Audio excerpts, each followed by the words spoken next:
What's going on, everybody? Benji Kaiser here today talking about the 2018 MacBook Pro. And before everybody jumps in and says, they're just looking to scam you with this thing, like, is this even worth it? They don't even know what they're doing.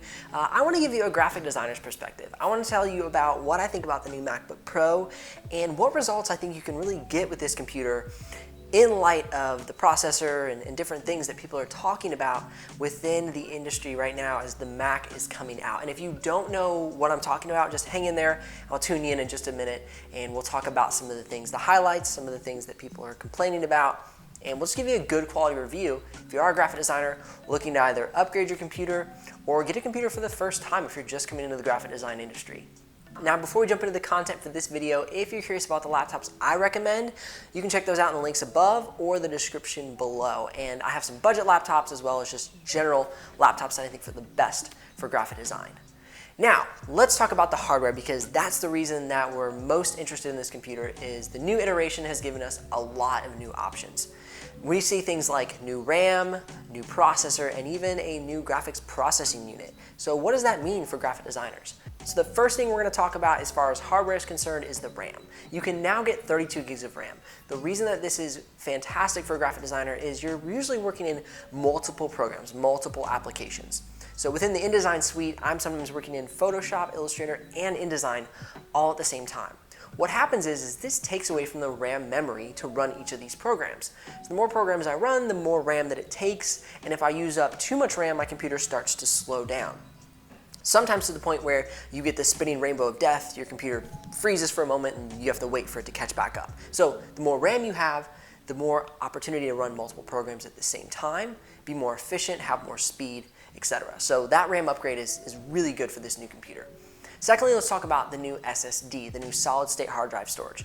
They have upgraded these solid states to be extremely fast. So Marcus Brownlee was talking about this, and he said he was clocking file transfer speeds of around 2.6 gigs per second, which is really fast. I mean, if you told somebody 10 years ago that you could transfer 2.6 gigs in a second, that actually still blows my mind in current day. So that's really fast. But then people are saying, well, it costs up to $3,200 for 4 terabytes.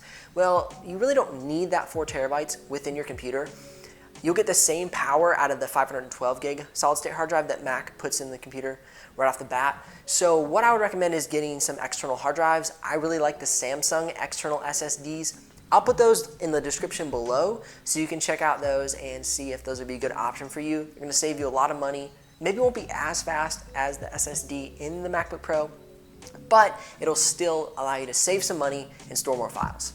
All right, now for the GPU, right before we get to the big controversy of the processor. The GPU is something, as a graphic designer, you don't have to worry about too much. It really doesn't matter if you're not working in video editing, you're not rendering a lot of like Adobe After Effects files, and you're not playing video games. So as far as the AMD Radeon 560X is concerned, that's plenty of graphics processing unit. And also, if you're working in Final Cut Pro, it's optimized to do so. If you were going to be interested in Premiere Pro, it's going to run slower, just to be totally honest. So if you're really interested in video editing, I would look more towards the Windows products, the Razer Blade, the Dell XPS, things along those lines. I have a Dell XPS 15 for my personal computer, and I really like that. So those are kind of some things to think about when thinking, am I going to be in video editing or After Effects, or am I just doing graphic design work? And before we continue, yes, I don't personally own the new 2018 MacBook Pro, but we use MacBook Pro 2017s at my office. I've worked on Mac for the past 7 years as a graphic designer before switching to a Dell XPS 15 due to doing more video editing and After Effects things. So I am qualified from a graphic design standpoint to speak into this MacBook Pro, but no, I do not own the most recent one, and I apologize for that. I don't have insane amounts of money to just pour into computers so I can review and hold it in my hands. With that being said, let's move on to the biggest controversy, and that's the processor. So people are saying, oh, Mac is totally scamming you. They've released a product that was unqualified. It's not ready for the market. Like, what are they doing? They're losing it. And I was agreeing with people when I thought about that. I've noticed that they were throttling down the processor in the i9 so that it wouldn't overheat, rather than speeding up the fan to cool the computer. The reason that they're doing this is the Mac is a very thin profile, and there's not a lot of room for big fans, and Mac doesn't want their computers to be really noisy. So rather than when the computer gets hot, turning on the fans, making a lot of noise and cooling it down, they just pull back, they throttle back the i9 processor, it gives you less power, but it keeps the computer cooler. So that's the big controversy, if you've yet to hear it, is that the i9s aren't reaching their full potential. But with all that said, I thought about it. I was one of those people complaining that they had a 2-year-old i7 processor in their computers. I was one of those complaining that all the Dell XPSs were coming out with the i9 and Mac was falling way behind. So you know what? They did it. They brought us the i9, they brought us the 8th generation i7, and in a sense we should be happy. And they said, hey, this computer wasn't built for it, so this is what we've had to do to put that processor in there for you. That's what's going on right now with the controversy. As far as a graphic designer is concerned, you do not need an i9 processor. We have been working well for years with i5s and i7s. When I was a graphic designer, for my 7 years in bachelor's and master's degree, I used an i5 2010 MacBook Pro, and it worked very well.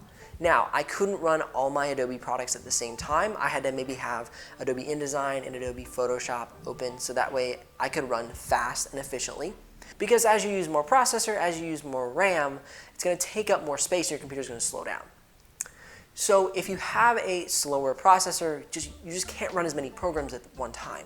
So that's why the i7 or even the i9 in the new MacBook Pros would be a great option for you, because you could run more programs at the same time.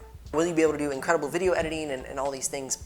Probably not by a lot of the tests we're seeing. And if you're interested in more videos and more articles, you can see those in the description below. I've linked a few videos that I really found helpful, as well as some articles that I was reading, so you can check out that extra information below. All right, now that you know everything that's going on with the MacBook Pro as far as like a tech standpoint is concerned, let's talk about the actual usability.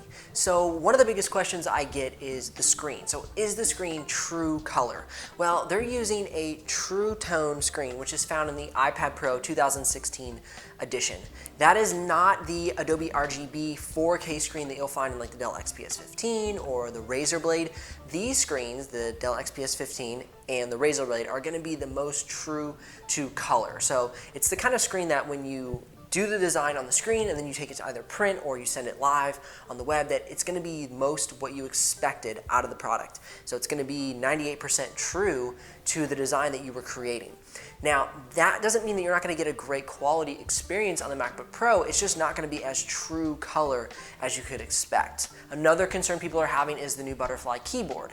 Is it going to be better? Is there going to be less dirt and grime buildup, and my keyboard is actually going to just stop working, which is what we've seen in past iterations? Well, what Mac has done is they've added a silicone ring beneath each key between the sensor of the keyboard and the key. So that's hoping to dampen the noise as well as keep some of that grit and dirt out. So do we know if that's going to work? Well, not yet, because we need some user experience to find out the feedback and etc. But they're hoping it does.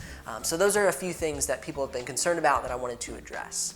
Overall, this will truly be a great graphic design computer. The edition that I would personally go for, I will list in the description below.